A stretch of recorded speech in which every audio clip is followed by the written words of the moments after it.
We are live. Welcome to Lucky Week 13. We missed Thanksgiving, so I hope everyone had a good Thanksgiving. We'll recap how we did on the Thanksgiving slate. It was good. It was good. It's been a while since we've talked to everybody, but it was a good slate for us. The ups and downs of the season have been highs and lows, but Thanksgiving was a high, thankfully. We got a lot of interesting stuff this week. I feel like some people are kind of getting burnt out a little bit of the weekly grind of DFS, but I feel like we're just starting to hit our stride here, Rob and I, and we got a lot of storylines to dive into. But first, Rob, how you doing, buddy? Doing all right, man. I'm kind of on the same boat as you, starting to get a little burnt out, but like we've been talking about the last few weeks, we've been kind of adjusting this process that we got going, and hit it big on the main slates. Yeah, man, we both had a couple of good lineups last week that were finishing in the 99.999 percentile. So we're getting there, man. We got 5 weeks left of these regular season main slates, so ready to get after it and dive into the stats and see what kind of edges we can get this week. Yeah, my advice, mentally for everybody, is remember what it's like when football's not around, right? So they'll take these last 5 weeks for granted. Definitely a lot of edges to be had and money to be won. So let's get started. First of all, recapping last week, Rob mentioned we're getting up there in the 99.9 percentile. Actually won 2 showdown tournaments in one day. That's the good news. Definitely good to keep that bankroll moving so we can finish the season strong, stay in the fight like we always say. Bad news is that they were the lowest entries possible, and the lineup that I won with was not unique, but the process is working. We're not really playing the game on Showdown of trying to be sneaky or be contrarian. We're going to let that happen naturally with our process. So enough recapping. We're going to go position by position. We've tried a few things out here, but we're set up today to really, really nail some of these good plays. And I'll get started right away. The most popular quarterback on the slate so far, according to RotoGrinders and your projections for ownership, is Joe Burrow. So talk me through how you're handling this really interesting game at quarterback. Patrick Mahomes versus Joe Burrow, a rematch of the conference championship last year. Both teams are going to be fired up. What are you thinking about Joe Burrow this week? Yeah, I mean, all you have to do is look back at the last regular season game these two teams played against each other, and Joe Burrow just absolutely went off. He had over 400 yards passing, just had an absolute monster fantasy day. And you're not going to have to pay up a crazy amount for him. He's only 6,900 on Draftkings right now. Should be a very good scoring environment in this game. Patrick Mahomes and Joe Burrow are going to push each other to reach their ceilings. So over-unders at 53 right now. I think you could absolutely go over. So yeah, I mean, Joe Burrow makes a lot of sense this week, especially if you want to pivot the much more expensive Patrick Mahomes. I could easily see Burrow outperforming Mahomes in this one in a fantasy perspective.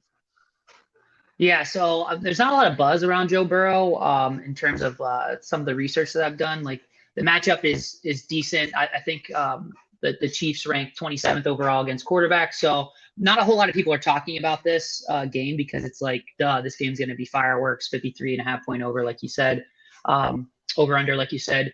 And he projects solid at 6,900. Seems a bit mispriced. Like sometimes DraftKings, seems like a lot of times this year they leave some guys a little cheaper than they should be. So that's kind of an obvious play. We're not going to sneak that one by anybody.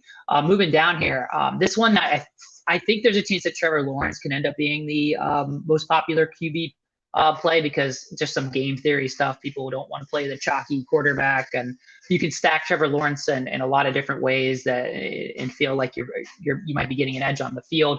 Plus, he is playing the absolute worst defense in the league, about every metric that you can imagine in the Detroit Lions. How are you handling Trevor Lawrence this week, who's probably going to be really chalky, but is starting to hit his stride as that prospect we all thought he was going to be? Yeah, I mean, he makes a lot of sense too, and I think he's great in cash games. But like you said, he's going to be so chalky this week, so I actually kind of have some strategy how I want to handle that game. If you wanted to pivot to even Jared Goff in this situation on the other side, he's going to be in the same game with the same scoring environment. You're going to get him for $600 cheaper, and his ownership right now is only between 5 and 6%. People are going to be, really high on Trevor Lawrence after what he did last week. So there's going to be a little bit of recency bias playing in there. And it's certainly a good matchup for him. But let's not forget that the Lions are pretty weak against the run too, and Travis Etienne is very much a part of that offense. So I would use Trevor Lawrence as an opportunity to get leverage on the field by not playing him this week. Interesting. He's got a just based off of my initial run, he'll probably be my number one quarterback on the week.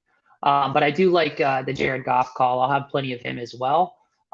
Simply because the Jags are not a good defense against quarterbacks. They rank 21st overall according to what we have here in our spreadsheets. And it could be a pass-heavy script just because, again, the Lions are home. It seems like Trevor Lawrence is going to put up plenty of production on the other side of the ball. So Jared Goff is going to have to keep up, and we've seen him kind of get dragged along because that defense is so bad against quarterbacks. So some other guys we can talk about here.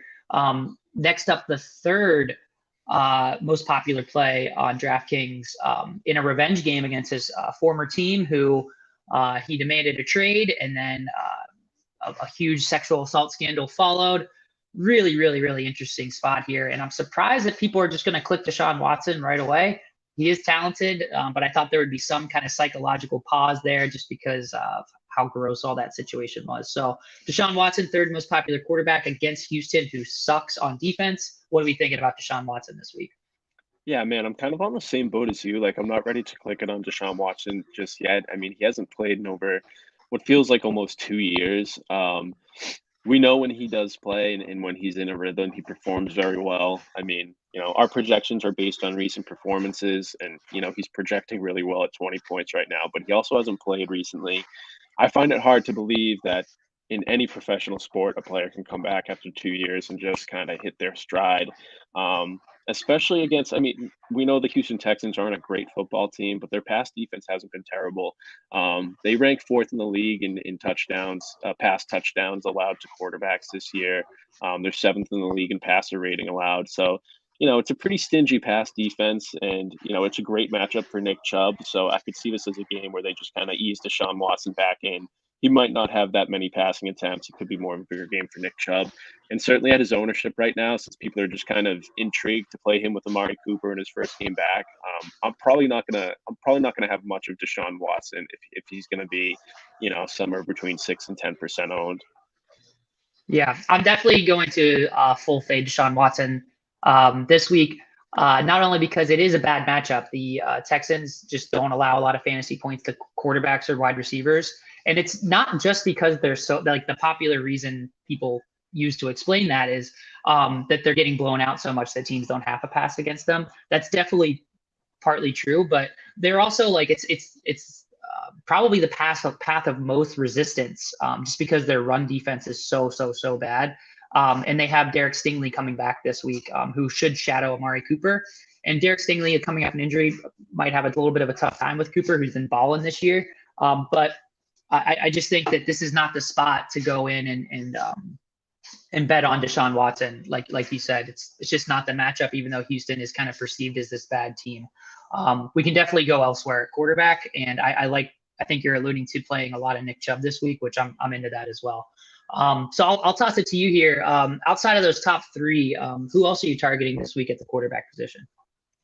So there's two other guys I got my eye on, and I'll just throw out there too that I don't think I'm going to get to a lot of Patrick Mahomes this week because there's so many good value plays at quarterback. So this might make you gag in the back of your mouth, but Mike White going up against you're not going to hear any slander from me.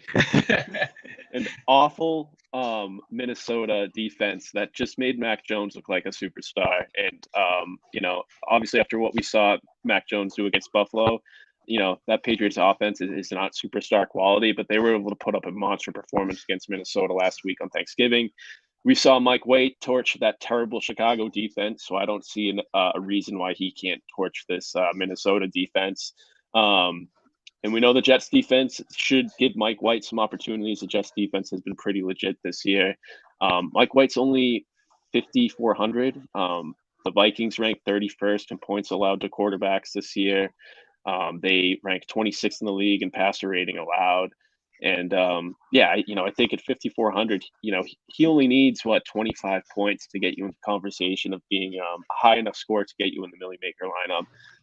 And you can stack them with Garrett Wilson. You can stack them with maybe Elijah Moore, who got a lot more involved with Mike White last week. And that opens up a lot of other salary possibilities, maybe paying up for other high salaried wide receivers or running backs. So he's one that I like. And then kind of on the higher quality side, Justin Fields against Green Bay.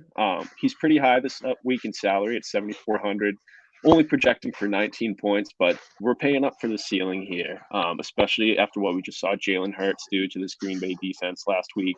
I don't see why Justin Fields can do it, and he's coming in low owned right now, obviously coming off that injury. But, I mean, if we can get one of those Justin Fields performances we saw a couple weeks ago and get him at 4 or 5% owned, I'm all over that. Yeah, I'm definitely with you with Mike White. He's my second most popular quarterback in the simulations that I ran this morning.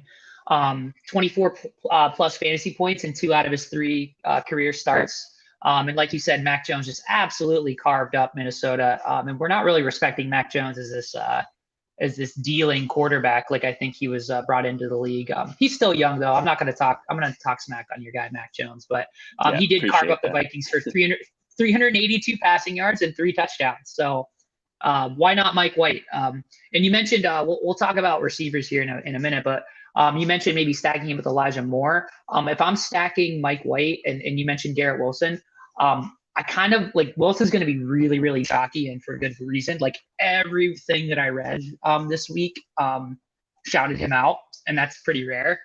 Plus, he's still underpriced for his role. But I really like stacking him with Mike White, who should fly under the radar again, just because, it's Mike White. But I think a lot of people are like, oh, he's not going to play the Bears every week. Minnesota is not much better than the Bears when it comes to pass defense. I also really like Jimmy Garoppolo this week. If we're just going to stay in the vein of playing really, really mid quarterbacks. Jimmy Garoppolo is playing a Dolphins team, which is the second best QB matchup on the week. They give up a lot of points to quarterbacks in terms of fantasy production. They have allowed every average to above average. So these are like quarterbacks that are not Kenny Pickett, et cetera, Zach Wilson, to score more than 16 points. So on average. So Jimmy Garoppolo, that's pretty solid score for him. We are projected for right around 18 points right now. I think you can see a scenario where he gets up to 20 or so points, and your upside score here has him like 28 points, and he's in the conversation as like the millionaire maker optimal quarterback. I don't mind that, especially because yes, the 49ers defense should kind of smother the Dolphins high flying offense, but the Dolphins are trotting out Tyreek Hill and Jalen Waddle against a 49er secondary who hasn't really been tested that way with 2 explosive wide receivers. So this game could shoot out. It could be a little surprising. I have Tua as a bit of a downgrade this week just because that 49ers defense is so tough. But I like playing Jimmy Garoppolo in a scenario where this game kind of sneakily shoots out. Garoppolo is not going to be completely unowned this week. He'll be around 4% ownership we have here, but definitely like Jimmy Garoppolo, and Mike White is kind of my sneaky guys there on the week. Justin Fields, I'll kind of touch on that real quick. You mentioned him. I mean, you said he's got a high ceiling in terms of projection. I'm going to stay away with that injury still, and especially it's a divisional game, and typically those will go a little bit under our expectation in terms of fantasy production. Aaron Rodgers does have a good matchup. Again, Mike White carved up the Bears. Aaron Rodgers has that matchup, but he's kind of banged up, so I might stay away from that. Is there anybody you're just full out fading this week because you just don't like the matchup or not seeing anything promising there? Yeah, I mean, I think Lamar Jackson's a pretty easy one to fade. He really hasn't been living up to his fantasy potential this year, playing against Denver this week. A lot of people might see that as an opportunity, but I just don't see it happening this week. So I'm pretty comfortable fading him. But other than that, I mean, yeah, there's a lot of great value plays on here. I'll probably fade Patrick Mahomes because I just kind of like the idea of paying down for quarterback this week. But Patrick Mahomes, we know, is potential slate breaker every week. But I think I'm just going to try and get some points and value elsewhere. So probably those are going to be the 2 guys for me. Or maybe I'll have a little bit of Patrick Mahomes, but just a sprinkle. Yeah, I'm not sure I need to tell the people this, but Ryan Tannehill is in the worst possible matchup for quarterbacks against Philly. Um, so just temper your expectations on Ryan Tannehill and his passing attack. I heard a couple people kind of maybe saying that they'd be a little more pass heavy this week. I don't see any reason for that to happen, so I will not be on Ryan Tannehill or Treylon Burks or Robert Woods. I think people are going to want to play Treylon Burks this week because the breakout's coming. The breakout's coming. I don't think it happens this week. So just to touch on that, let's go ahead and move on to running back. At running back this week, Josh Jacobs looks like he's going to be the most popular play after just absolutely dunking on everybody, me included. Let's talk about results real quick. Last week I mentioned the main slate, and so showdowns. The showdown slate was good. The main slate, we were right there. I mean, I needed a big game out of Kenneth Walker, and we might have been up there in the top 1% of the millionaire maker. But the running back you needed to have in those afternoon games was Josh Jacobs, and he's going to be popular again, despite not really practicing much this week with that calf. I think that we saw that he can come off a week of not practicing much and just absolutely dominate. And he gets the Chargers defense, which is kind of like this. The narrative on them is that they can't stop anybody against the ground. I will say that their matchup ranking that I follow has come up recently. They've gone as like a bottom 3 unit against the run to more of like a bottom 10 unit. So still a good matchup to target. But I think with Josh Jacobs being really chalky here, we need to really think about this play, especially because he is still a little banged up. What do you think about Josh Jacobs? Yeah, I mean, he's obviously a great play. He's either the RB1 or RB2 on the year. He's coming off probably the best game of his career, probably one of the best running back performances we've ever seen with over 300 scrimmage yards. Just nuts. And I mean, the the Chargers are giving up a good amount of yards on the ground. They rank 27th league in rush yards per attempt allowed to running backs. So yeah, it's a great matchup for him, but I'm kind of on the same boat as you. He's kind of a chalky play. He does have that calf injury, which didn't really slow him down a lot last week.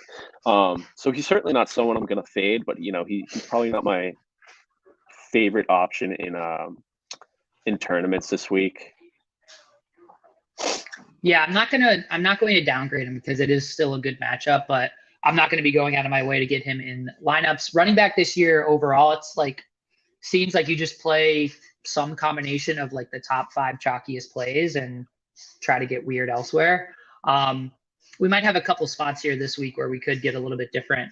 But yeah, Josh Jacobs certainly in play this week for me, as well as the second most popular play on the week, again, targeting that Detroit defense, which ranks 21st against opposing running backs in terms of fantasy production. We got Travis Etienne coming back off of the injury. Again, we got the top 2 running back plays are coming off of injuries and definitely not 100% healthy, which maybe no one is at this point, but significant missed practice times for both running backs. What do you think about Travis Etienne? I know you were not so interested in Trevor Lawrence as chalk, but you mentioned you might want some access to Travis Etienne this week.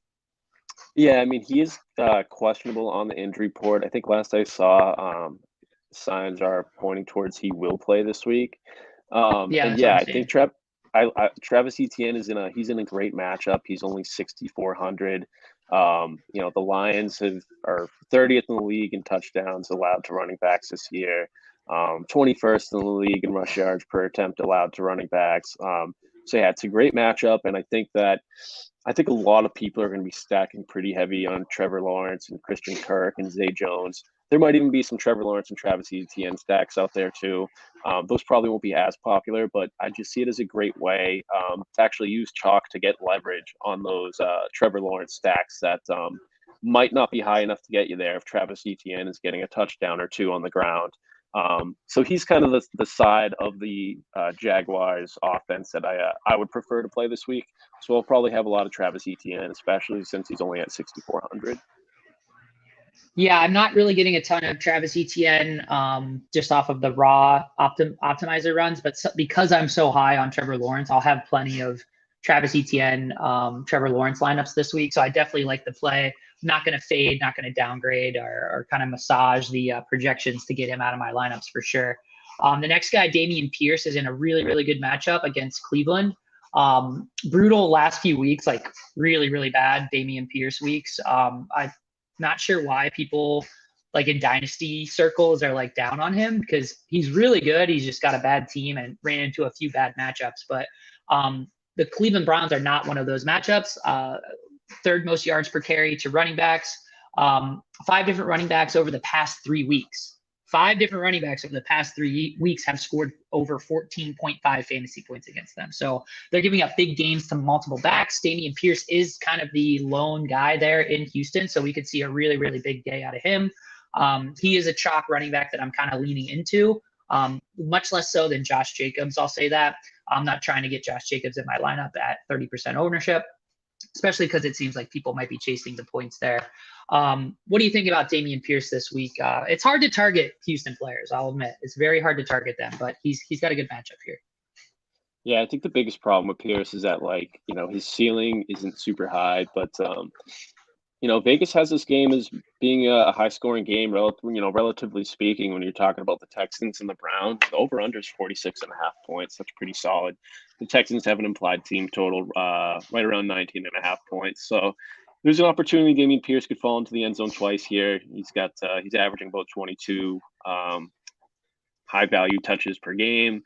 And yeah, like you said, the Browns are dead last in the league in rush yards per attempt allowed to running backs. So at 5,900, I don't see how you can't not have him in a lot of your lineups. The return you could get for that, it's almost like you're going to need to have it so you can pay up for other guys. So I'll probably have a good amount of Dameon Pierce this week as well. It seems like a pretty safe play. At the very least, he should have a high floor. Yeah, I think if he's up there like at 6,400 with Travis Etienne, which he's shown no reason for that for them to price him up that way, but it'd be a lot different. I think that $5,900 price tag you mentioned is why he's probably going to end up. I think I'm against these ownership projections. He'll probably end up closer to 25, even 30% in some of these big tournaments for sure.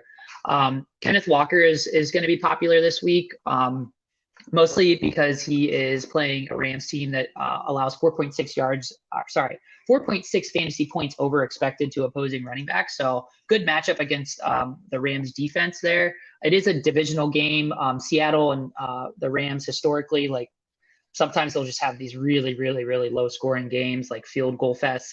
And the over under on this game is really, really, really low. So that gives me some pause on Kenneth Walker, just because it might not be a great game for overall scoring opportunity. But like I said, we want to target running backs that are heavy favorites. And that's what we have here with Kenneth Walker. They are on the road, which, again, being a favorite on the road is different than being a favorite at home, but almost 7-point favorites the Seahawks are against a LA Rams team that may be giving up on the year. So that's kind of how I feel about Kenneth Walker at 7K. He is going to be in a lot of my lineups, but I'm not going out of my way to play him this week, I don't think. Yeah, kind of with you there. I'm just not crazy about him at $7,000 at, projecting at 15% owned right now.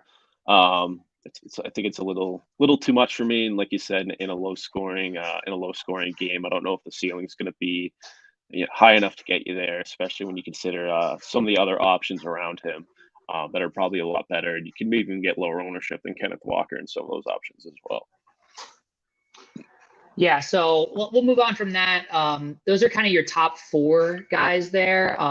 Another guy who's going to be kind of popular, but I think he might go overlooked. Like, our ownership projections have him as being the next most popular play in David Montgomery. But I just think that you can only play so many running backs, right? I don't know that people love clicking on David Montgomery. So I could see him coming in under 10%. And if that's the case, he'd be a great GPP play. I have him as an upgrade this week against the Packers run defense that is allowing 25.6 PPR fantasy points per game to opposing backs, 7th most in the NFL, giving up close to 5 yards per carry.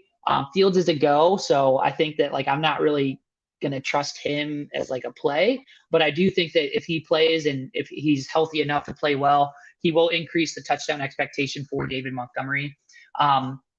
And just recently, the Packers defense has just, like, in the last 5 weeks, have been gashed by opposing offenses. I was at that Eagles game, 73 points scored, and a lot of those points came from the ground game. And so David Montgomery's got a great matchup against a Packers defense that's been gashed by the run. So I don't mind him this week. I think he might end up being kind of a sneaky play. What do you think about David Montgomery? Yeah, I love David Montgomery this week. He's probably one of my favorite running backs on the slate. At 6,200, kind of near that same price range as Damian Pierce. I prefer David Montgomery for a lot of the reasons you just mentioned. I have his ownership right now at right around 9%, which is fairly low. We saw Miles Sanders and Jalen Hurts gash this defense last week. He's in a great matchup against a team that's allowing almost 5 yards per rush attempt to running backs this year. So yeah, I mean, lock and load with David Montgomery this week. I'm probably going to have a lot of him if he's going to be under 10% owned. Yeah, definitely a good guy to save some salary because, like you said, he's right around Travis Etienne, Damian Pierce, some more popular guys, and I do think I'm with you there with the under 10% ownership, which I care about. Yeah, I think if you're oh, go ahead. Sorry, I was going to say, I think, part of the reason his ownership might be so low is kind of the questionable tag on Justin Fields, because if Justin Fields isn't quarterbacking this team, it's an offense I don't want any part of. Yeah, So that good could point. be why his ownership has been coming in so low. So, that'd be something to check in on before you're locking everything in, if you wanted to consider ownership as a big factor in your plays. But if he's going to be under 10%, then, absolutely going to have a ton of them. But if he's going to be a little bit more chalky, I'll probably reduce my exposure accordingly. Yeah, I'll mention at this point, I think it just seems like there's always one back you have to play in that 6 to 7K range, like salary savior that projects really, really well, solid ceiling. And it's not really been that kind of season where you're jamming in those high price running backs. I do like 3 high price running backs this week. They're up in the high 7s, low 8 range. I'm interested to hear what you think about some of these high price guys before I go. So if you're targeting a higher priced running back this week, who are you going with? Yeah, so I'll talk about one of my favorite plays in the entire slate this week, and we'll talk about our full sends at the end. But I love Derrick Henry this week against the Philadelphia Eagles. You mentioned earlier, this is not a great matchup for Ryan Tannehill, so the Titans are going to need to move the ball another way, and the way you do that is by giving the ball to the monster, Derrick Henry, against an Eagles defense that has not been fantastic against running backs. They rank 28th in the league in touchdowns, rushing touchdowns allowed to running backs this year, and they're also 28th in the league in rush yards per attempt to running backs this year. Also, kind of in terms of regression, Derrick Henry hasn't rushed for 100 yards in 3 straight games. He has not had a stretch of 4 straight games this season where he's failed to reach 100 yards. So, if you're a stats nerd and you're into regression, that would say that this could be a great opportunity for him to get back to that 100-yard mark, get you that 3-point bonus. So he's probably my favorite running back to pay up for this week, and he is projecting at under 10% owned right now. And then you got the obvious Nick Chubb play as well. Yeah, I think I'm with you on both of those. It's obvious to us, it seems, but both running backs, just from a price perspective, I think are going to come in low, owned less than they should be, or played less than they should be, rather. So we got Derrick Henry. I'm with you there. He's kind of my favorite pay up guy. You got to think that the Eagles are just not looking forward to Derrick Henry coming to town in December. After the last 3 or 4 weeks, they've been gashed by the likes of Antonio Gibson, Brian Robinson, Aaron Jones, AJ Dillon were able to get going on the ground against them. They just the Colts and Jonathan Taylor, they just have played a lot of teams that are open to just pounding the rock, and no team is open to pounding the rock more than Tennessee. So really like that call. And again, I'm with you there with Nick Chubb. Best matchup of the week for any running back is the Houston Texans, and no one's going to play them. Sign me up. I'm good with that. Another pay up guy that I like, who again, price is going to keep his ownership down in a really good matchup, is Austin Eckler. The Las Vegas Raiders are giving up 11.3 points over expected to running backs. That's not just to singular running backs, but to the position as a whole. So I really like him this week on the road against the Raiders in a game that has a really solid over-under, 49.5. And I mean, Eckler could set the record for receptions as a running back this year. He's on pace for I think 123. You got any love for Eckler this week? Probably not as much as you do, but you make some compelling arguments there. It's just his volume and his usage are just huge. He hasn't been as efficient in the red zone as some of the other running backs on the slate, but I think a lot of that is probably just more variance than it is, him not being a good running back. So yeah, if he's going to be coming in low owned at 8,500, I'll probably have some exposure to Austin Eckler this week. But again, I'm kind of more on the Derrick Henry or Nick Chubb train. Yeah. Okay. So another guy that's kind of popping up for me a good amount, a little bit overweight on the field, is Kyren Williams in a matchup against Seattle that we're not scared of. Again, Seattle just got absolutely gassed by Josh Jacobs. I'm not huge on Kyren Williams in terms of a prospect. He's kind of a small guy, but I mean, the Rams really like him. He's getting more snaps than Cam Akers. He's the lead back there, and no one's going to play him at 5,200. I think the volume's going to be there. I think the price is fine. I think the ownership is fine. The talent, I can ignore the talent if that's the case. So that's one of my kind of sneaky guys. Anybody else, maybe cheap, salary saver, really off the radar type play that you like this week before we move on to some fades at the running back position?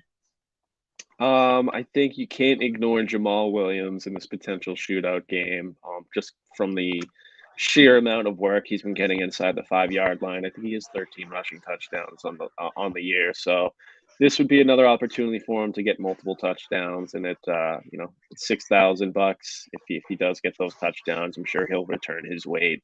So I think you have to have some exposure to Jamal Williams in this one. So another player who's projecting pretty well, who I know nothing about, is Zonovan Knight.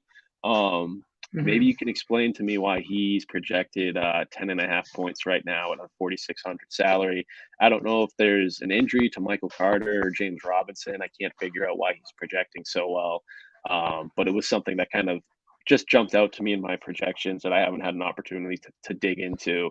Do you know anything about Zonovan Knight and why he's projecting so well? Because, hey, guy projecting at 10.5 points with a 4,600 salary, I got some interest. Yeah, definitely. And he's going to be kind of popular for those reasons that you said, is projects well at a low price tag. I'm not running to go click on him. But I do know a lot about him. So Zonovan Knight, also known as Bam Knight, great name. So he gets points for name for me. I don't know if he's getting any projected points for that, but he's from NC State. Not a super athletic, pop off the page type of guy. I think he runs a 4.58 40, so kind of like a David Montgomery type 40 time. So he's been really impressive though for the Jets, and he actually got promoted over James Robinson to the starting lineup. James Robinson was a healthy scratch last week, not because he was injured, but because he doesn't play special teams. So Bam Knight will play special teams as well. And with Michael Carter doubtful to play on Sunday, you will see James Robinson active after also complaining about not getting playing time.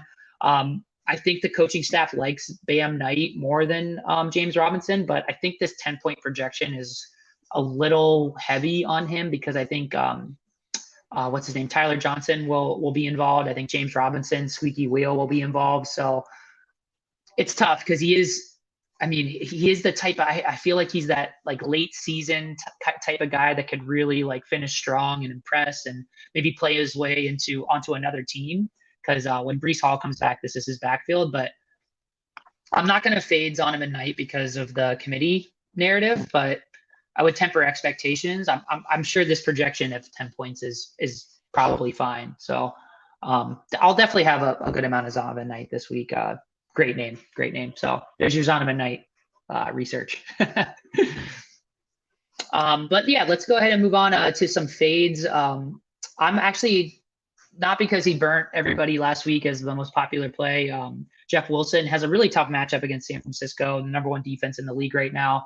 They're only allowing 3.2 yards per carry and 15.9 fantasy points per game to opposing running backs. This is a Jeff Wilson revenge game against his former team, the 49ers, who traded him. I don't think there's any bad blood there. And also Mostert is back at practice and should suit up. So slight downgrade on Jeffrey Wilson's touch expectation.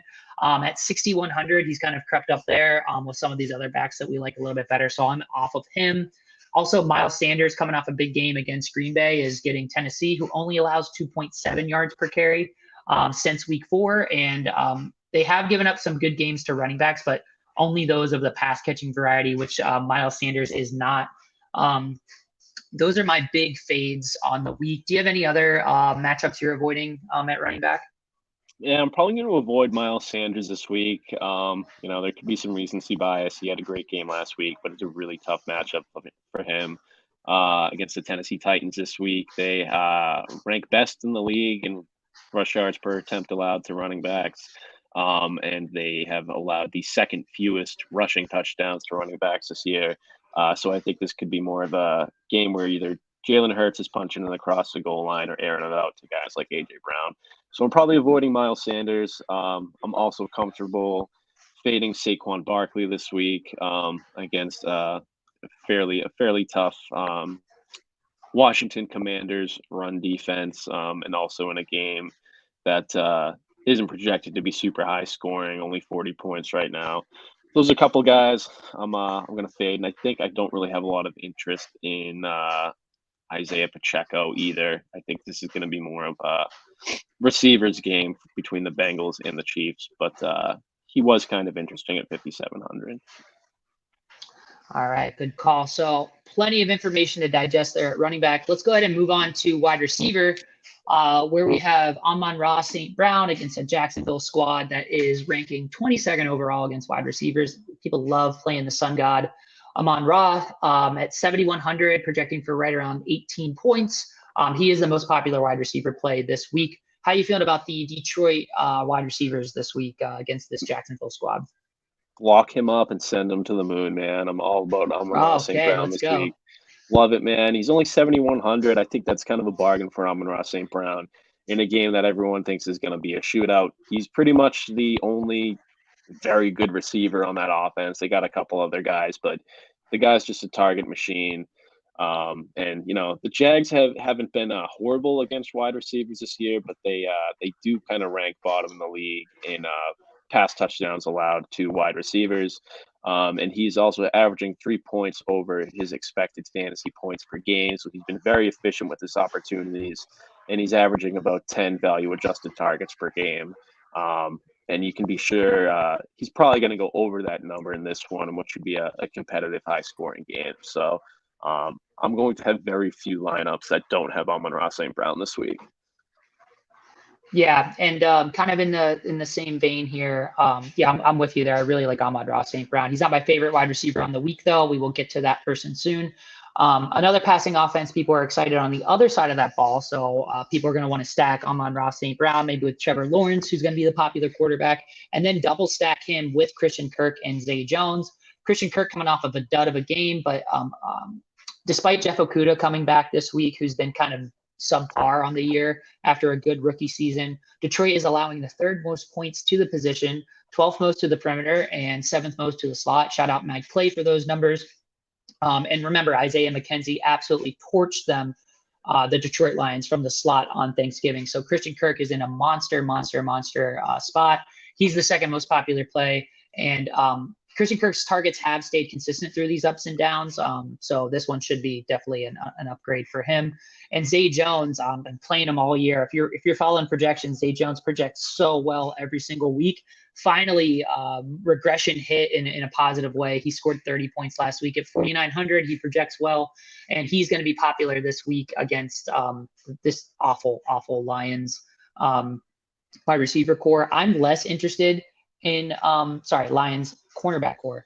I'm less interested in playing Zay Jones this week because Jeff Okudah is back, and I think that if there's any type of Jeff Okudah versus Zay Jones matchup, give me Jeff Okudah there. So talented guy, drafted real early a few years back. So how do you feel about this Jags pass game? I know you're not really into Trevor Lawrence, but are you going to be kind of using Christian Kirk or Zay Jones as some salary savers this week?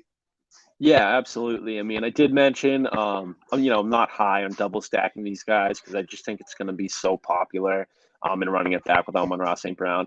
But I'm perfectly comfortable with doing something like a Jared Goff, Amon-Ra St. Brown stack, and then running it back with one of Christian Kirk or Zay Jones Zay Jones also has a questionable tag this week, so that's gonna be something to keep track of. Even just like a mini stack of like Zay Jones and Amon-Ra St. Brown, or Christian Kirk or Amon-Ra St. Brown. I like the idea of doing something like that. But yeah, in a game where I think Trevor Lawrence is probably going to have, at least one, if not two passing touchdowns. Yeah, I definitely going to have some exposure to both of these wide receivers this week. But I probably won't be stacking them as much as the field. All right, awesome. So this next guy here, T. Higgins, again, kind of being pulled along, I'm sure, by our friend Joe Burrow. T. Higgins and Jamar Chase should play this week. We got T. Higgins at 7,200 on DraftKings. We got Jamar Chase up at 7,900. All the news around Jamar Chase this week is that he's explosive. He hasn't lost anything with that hip. He's good to go. I imagine he's young. Bouncing back from an injury this quickly is not a concern. So I'm okay with playing Jamar Chase or T. Higgins. But again, I'm not really going out of my way to play either as of right now. Is there a reason I should be? How do you feel about these Bengals wide receivers? I mean, it's going to be such a good scoring environment. I think people are going to gravitate more towards T. Higgins because Jamar Chase is coming off an injury, and he's $700 cheaper. And we've seen so many other good options at running back, like Nick Chubb, Derrick Henry. If you're paying up for those guys, it's going to be really tough to get to someone like Jamar Chase and make the rest of your lineup work. But I fear if we don't play enough Jamar Chase, he will break the slate. Just considering what he did last year against the Chiefs, this could be a potential 40, 45-point game for him or T. Higgins, but I'd kind of lean more towards Jamar Chase because I would expect that the ownership is going to be lower. It's projecting that way. I got Jamar Chase right around 12% with T. Higgins right around 20%. If all the reports are positive and he's still explosive, this is going to be a good matchup for him. The Chiefs have been giving up a lot of yards after the catch. That's where Jamar Chase can really burn you. And the Chiefs are actually dead last in the league in passing touchdowns allowed to wide receivers this year. So we've got to find a way to get to Jamar Chase and T. Higgins this week. You're just going to have to pay up to do so, and you're going to have to try and find those value plays. But I can't see a reason not to get these guys in a good chunk of your lineups this week. Yeah, it's like I said, as of right now, I'm kind of fading that game just overall. Like I'm going to be under the field, but I'm not full fading it, right? So we'll see. It kind of feels like I need to go and find reasons to like upgrade T. Higgins and or Jamar Chase and Joe Burrow. But for now, I'm probably just going to have to deal with not playing a whole lot of the highest over under game on the slate. So not sure if I love that. One guy I do love this week, and like I alluded to earlier, Garrett Wilson of the New York Jets against Minnesota, who has just been completely gashed by wide receivers. Really good matchup. Mike White is competent. The MILF Hunter is not even suiting up on Sundays anymore. He'll probably be in the booth for some type of network here soon, or selling used cars. I don't know.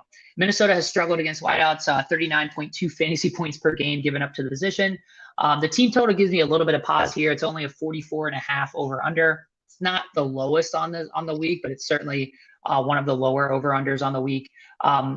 He's going to be shadowed by whoever. It doesn't matter. Garrett Wilson is awesome. Allowing fifth most points to the perimeter. That's where he lines up. Over 77 yards when he's not playing with Zach Wilson, Garrett Wilson is averaging, and he has scored 4 touchdowns in games without Zach Wilson. In games with Zach Wilson, he's scoring 45.6 yards and 0 touchdowns in the MILF Hunter games. So not very good. Those stats are courtesy of NFL.com. Megan Modzliak, great researcher. Definitely check out her stuff. She's been on it this year for sure. So Garrett Wilson is my favorite wide receiver play on the week. He's going to be pretty chalky, I think. I think that ownership of around 18% we have him at right now should come up at 5,300. He just needs to be priced at like 6.5K or even 7K. I think that's how he'll end the year as this really explosive wide receiver for the New York Jets. How do you feel about Garrett Wilson? Yeah, man, I'm right there with you. He's been probably my most popular wide receiver when I've been building lineups this week. Garrett Wilson has 4 receiving touchdowns on the year, 2 came from Joe Flacco and 2 came from Mike White. Zach Wilson not playing this game is great for Garrett Wilson and probably the rest of the Jets receivers as a whole. And I mean, you hit the nail on the head at 5,300. I mean, he's not going to finish there. If Mike White keeps playing competent football, getting him the ball in the end zone, it's a pretty decent matchup for him as well. So yeah, I'm gonna have plenty of Mike White against the Vikings, who have really struggled against the pass game, especially the last few weeks. Yeah, and just to pivot to his teammates here, the Jets wide receivers are all in perceived good spots, except for, I know you mentioned Elijah Moore. I do think that you could find yourself kind of getting trapped in playing Elijah Moore. Because the scheme, so there's a next gen article written by ESPN where they take a look at coverage schemes based off of like player positions on the field with the next gen trackers. And the Minnesota Vikings do play a lot of cover 2 man, and it's called cover 2 man zone. I'm already out of my element, but it's not good for slot wide receivers. So from a scheme perspective, if you're trying to pick maybe 2 of these quarterbacks to stack with the absolute hammer that is Mike White, I'm definitely going with Garrett Wilson and Corey Davis. Corey Davis does have a good matchup against, again, this putrid Minnesota Vikings secondary. So we kind of want to attack them on the perimeter, and that's where Garrett Wilson and Corey Davis play. So a little sneaky one there for everybody. Let's move on to another popular play here that I really like, and that is Terry McLaurin against a banged up secondary in New York Giants. So the New York Giants started out the year as being a really solid defense, really limiting opposing wide receivers, but Adoree Jackson is out, and fellow starter Robinson is on IR. They've been middle of the pack in points allowed over the last month, but with another injury, I could see them becoming one of the worst defenses in the league against the pass. And Terry McLaurin just absolutely balls against cover 1, and that's what he should see the most of, according to Next Gen Stats. Again, that same tracking info. So love Terry McLaurin this week. Really liked his matchup, and he's just an awesome wide receiver. And Taylor Heineke has been throwing him the ball at like 30% of the time. So you have any Terry McLaurin in your stuff, or haven't thought about him as much? He's popping up kind of a lot, and it is a pretty good matchup for him. Teams have been airing it out against this New York Giants defense. They rank towards the bottom of the league in air yards allowed to wide receivers. They're 31st in that department. They're right down there at the bottom in A-dot allowed. So quarterbacks have been feeling comfortable throwing deep balls against this team, and we've seen Heineke. He likes to air it out to Terry McLaurin. So I think he's going to have plenty of opportunities in this game. The only thing that kind of gives me pause too is this low over under at 40.5 points. Obviously, we don't expect these teams to put up a ton of numbers, but Terry McLaurin's a focal point in that offense, and he's only 5,800, and he's probably got 25 to 30 point upside if he's able to deliver on some big pass plays. So I'll probably have some good exposure to Terry McLaurin this week. Yeah, and when I'm building lineups, or if you're like hand building them and you're looking for like some salary savers down in the 4K range, or even the 3K range, is don't be afraid to play Dotson or Samuel. I know like we said, like Terry McLaurin is hogging a lot of volume, but I think that like once you get down in those low salaries, it's like really hard to like find a reason to click one 3K wide receiver versus another. But I think this matchup is just good overall. So don't be afraid to play those Washington wide receivers. Let me check those salaries for everybody real quick. Yeah, we got Curtis Samuel at 4,500 and Jahan Dotson at 3,700. So I think those are like some of my favorite cheap wide receivers on the day. Again, tough with the 40.5 over under. The divisional game, they can kind of be slogs, but we'll see. I think both quarterbacks are both volatile enough that this game could surprisingly shoot out. Are there any other sneaky plays that you like? Those are really the top wide receiver plays on the week, the popular plays on the week. Anything you like that's a little off the board here? All right, let's talk about your boy over in Pittsburgh, and hear me out, Deontay Johnson. He is ranked 6th on this entire slate among wide receivers in expected fantasy points this year. The opportunities have been there. The only problem is he ranks dead last in points over expected. at minus almost negative 5 points below what his opportunity says he should be scoring. But this is a phenomenal matchup against the Falcons this week. The Falcons are ranked dead last in the league in points allowed to wide receivers. I mean, just almost every metric you can think of. Air yards allowed to receivers are 30th in the league. Yards after catch, they're 30th in the league. They're 29th in the league in receiving touchdowns allowed to wide receivers. With the opportunities that Deontay Johnson has been getting this year, if it's not going to happen this week, then it's never going to happen again. And again, this is just a lot of it is probably rookie quarterback play from Kenny Pickett.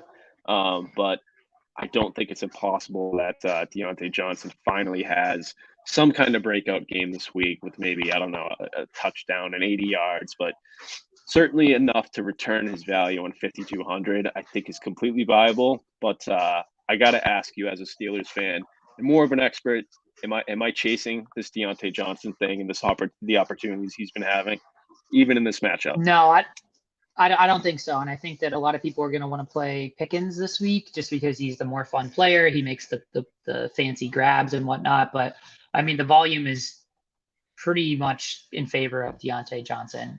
It's just a matter of executing that volume. And it's harder to do that with a rookie quarterback. But from what I'm seeing, like in terms of people that like are watching film and like looking at Pickett as a young QB prospect, all signs point to him like kind of meeting expectations at this point in the season. So I'm a little surprised because I wasn't a huge fan of Pickett when they drafted him, but he's getting a little bit better each week, and this should be a really solid matchup after a very long string of bad matchups that he's found himself in. So I'm not, like I said, I'm not going out my way to play these guys, but I am bumping them a little bit just because the like you said, the Falcons matchup is pretty prime. And the way you beat them is through the air, and Najee Harris is banged up. Jalen Warren's banged up. Benny the Snail is Benny the Snail. So yeah, I could see the pass game getting going here against the Falcons, because the way you attack and this is a great segue, the way you attack the Steelers, they're really bad against the pass as well. So I'm going to keep going back to the well because I've already lost so much money on him. But Drake London is definitely in play this week. A little bit of buzz about his production. He seems okay. He just knows the opportunities will come. And I think you could see him get going this week because the Steelers defense is really, really, really good against the run and really, really, really bad against the pass. So I know in the past we've talked about these Falcons wide receivers and RIP to Kyle Pitts, but are you going to be able to play Drake London this week, or are you out on him just because he's burned us so many times? Yeah, I'm completely out on Drake London. I've actually been fading the Falcons offense as a whole the last few weeks, especially with their kind of running back committee that they have going. You're not even seeing Cordero Patterson get a huge workload like he was at times over the last 2 years. So I really don't have any interest in Drake London this week or the Falcons offense as a whole. Yeah, one guy I do kind of like that's another young promising guy is Nico Collins. Not upgrading him or anything just because Kyle Allen's throwing him the ball, but he's projecting for 10 points at 4,200. So just by virtue of that, he's a solid play. Home against a Cleveland team that might put up points with Deshaun Watson. Again, volume is king. And Nico Collins is actually the wide receiver 1 in Houston in terms of volume, and has overtaken a very disgruntled Brandon Cook. So keep your eye out for Nico Collins. Definitely wouldn't be fading him if he shows up in some of my lineups or fits when I'm hand building. I'm kind of burying the lead here, and I think we should be ashamed of ourselves because we have a hell of a narrative that we aren't talking about. We have A.J. Brown returning to Tennessee. Actually, no. Tennessee is coming to Philly to play against A.J. Brown's Eagles, and it's a revenge game. And a lot of times we joke about that, but there was some real beef about the whole contract situation with A.J. Brown, and I do think that he has a quarterback, Jalen Hurts, that's in a good matchup against a Tennessee Titans team that can't really stop the pass and is really good at stopping the run, as we discussed with Miles Sanders. So I like A.J. Brown to get a few more looks. Last week he played through an illness, and he was throwing up so much, and the flu is going around Philly. He was throwing up so much that he was like popping blood vessels in his eye. So A.J. Brown is a massive, massive play for me this week. How do you feel about him? Do you like the revenge game narrative? Yeah, I hadn't even considered that, and that's awesome. Especially like we talked about earlier, I'm going to be fading Miles Sanders because Tennessee has such a good run defense. So yeah, I mean, this gives a huge incentive for Jalen Hurts to get AJ Brown some production this week.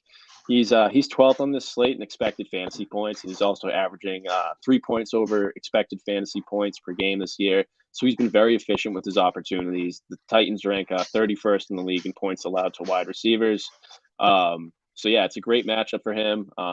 You know, teams have been airing it out against this Titans defense. They rank 30th in the league in A dot allowed and 31st in the league in receiving touchdowns allowed to wide receivers. So this could be a monster game coming up for AJ Brown. I could totally see him finding the end zone multiple times against this poor Titans defense. So I like that call a lot. And his ownership right now is only between 5 and 6%. So that could be I a can't huge see that leverage play if he staying. does go off. I don't know. I just can't see that staying down there. But even at like 10%, I'm like full send on him for sure. So he's got a lot of Yep. room to even like come up a little bit in that. And like, I just think he's such a solid play. I'll also be playing plenty of Devonta Smith just because, again, he has a similar matchup. Not the revenge game narrative, but from a projection standpoint, we can be pretty optimistic about those looks for him as well. So yeah, so that's probably like my favorite like low owned play, and the reason it's low owned is he's up at 7,800, which is really tough to fit in up with DraftKings pricing. Um, Anybody else you want to talk about at the wide receiver position? We are going a little bit long here, but I can call out a few fades if you'd like to talk about some guys you aren't into this week. Well, I would like to point out real quick is Justin Jefferson at 8,900. It's not the best matchup in the world against this stingy Jets defense, but I feel like Justin Jefferson has kind of reached matchup proof. He has been shut down once or twice this year, but teams have been comfortable airing it out against the Jets. Against the Jets, they're 31st in the league in A dot allowed, and you can afford him too. If you want to go with some Mike White, Garrett Wilson, and Corey Davis stacks and run it back with Justin Jefferson. I absolutely love that, especially since he's going to be under 10% owned. This is a guy in any given week who can put up 40 fantasy points, even against a very good Jets defense. It's a great contrarian play, and you can afford it if you want to use him as a run back with those Jet stacks. So that's kind of my last wide receiver option. I like that too, and people have stopped bringing it back, like forcing it. Which, like I said, like I don't. When I'm like putting a stack rule into an optimizer, like I'm not usually putting the bring back as like a must. But if people are getting off of it, it was an edge for a while. Like people weren't doing it as much as they should have, and that's a really good one. Anytime you can bring it back with a low owned Justin Jefferson, sign me up. The matchup is really, really, it's the worst. I mean, the Jets secondary is awesome. However, they did come out of the gate. It might have had something to do with the rain. The Trevor Siemian did kind of carve them up on the first couple of drives. So they did show a little bit of vulnerability. And like I said, Justin Jefferson is just such a freak. But I will be downgrading KJ Osborne and Adam Thielen. I don't really want them in my lineups this week because of the matchup. But if Justin Jefferson finds his way in my lineups, I'm okay with it. And I, like you said, he makes a lot of sense in those Mike White lineups for sure. Some other things to think about, Jalen Ramsey will be shadowing DK Metcalf. Not a ton, but I also don't think that DK Metcalf is someone we need to shy away from just because he won't see Ramsey on every single play. Tyler Lockett does have a favorable matchup this week against the Rams secondary, so keep an eye out on them. No one's going to play them.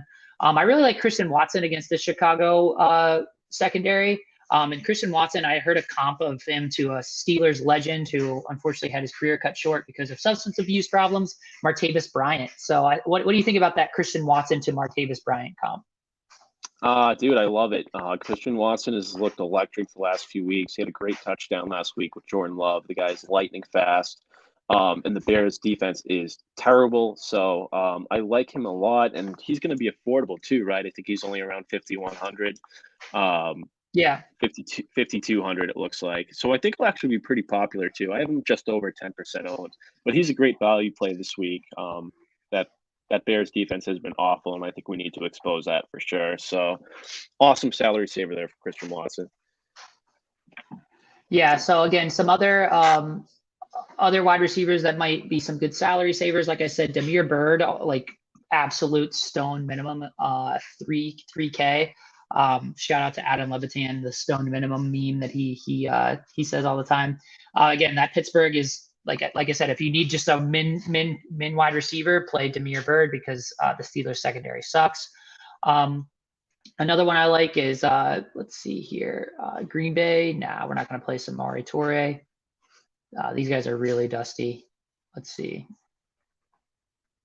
Oh, this is the one I wanted to mention. So yes, Tennessee does have a tough matchup against Tennessee does have a tough matchup against Philadelphia's secondary. However, if you are going to attack them through the air, which I think the Tennessee Titans might have to if this game gets away from them and A.J. Brown goes off like we think he's going to, Nick Westbrook-Akine in the slot has a really good matchup against Philadelphia's slot corner as well. I think they have an injury in the secondary as well. So Mike Clay kind of shouted out Nick Westbrook-Akine is like, don't be afraid to upgrade him a little bit this week. And we have seen him kind of go off and nobody was on him. So keep an eye out for him. I think we're going pretty long here. So let's go ahead and move on to tight end. I'll kick it to you. Who do you like this week at tight end? I hate this position as a whole every week, but tell us who to play. Yeah, I kind of like your boy Pat Freiermuth this week. He's returning some good value in the projections department against again this poor Atlanta defense. Kenny Pickett has like going to him from time to time. He's got a pretty good target share at 21%. So I think he makes a lot of sense at 4,300 if you're trying to not pay up for guys like Travis Kelce this week. And then if you want to get a piece of that Jacksonville Detroit game and Trevor Lawrence, Evan Ingram at $3,000 is very cheap. So he's a great calories there as well. And then if you can find a way to get Travis Kelce in, this could be a monster game for him.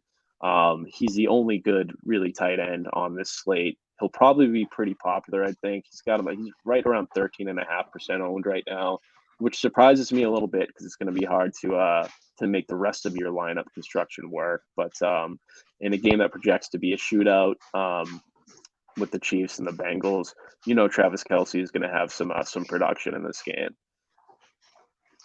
Yeah, so Pat Freiermuth, again, it's basically he projects well at a low price. He's the most popular play on the slate at the tight end position so far, according to our projections. And I'm not getting like any Travis Kelce. I didn't move him up or down at all in my projections, and which means that people are going to play him at a high rate and at the cost of sacrificing some raw projection, which with Travis Kelce, he should be able to separate from the rest of the field enough to make that worth it. But do be aware of what you're giving up when you do play him. I'm not going to be playing him a lot. I'm not going to be playing. I will be playing Freiermuth a lot just because, like I said, it's kind of makes everything else work. Another guy that's going to be really popular this week, mostly from a price perspective, is Foster Moreau.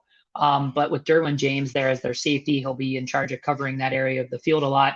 Horrible matchup. So I'm not really going to be playing a lot of Foster Moreau this week, especially with that matchup. And you mentioned there's not a lot of places to go in terms of like high upside tight ends. Mark Andrews is not in a great matchup against Denver.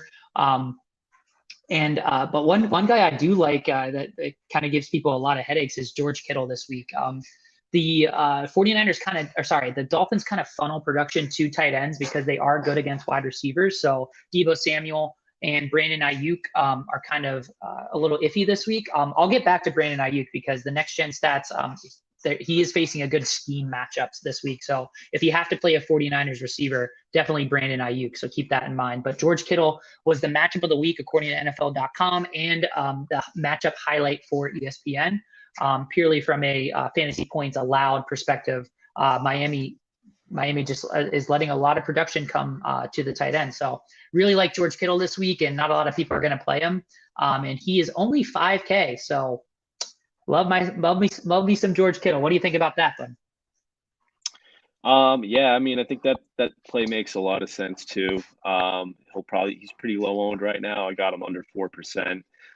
Against a team that has been allowing a lot of points to tight ends this year.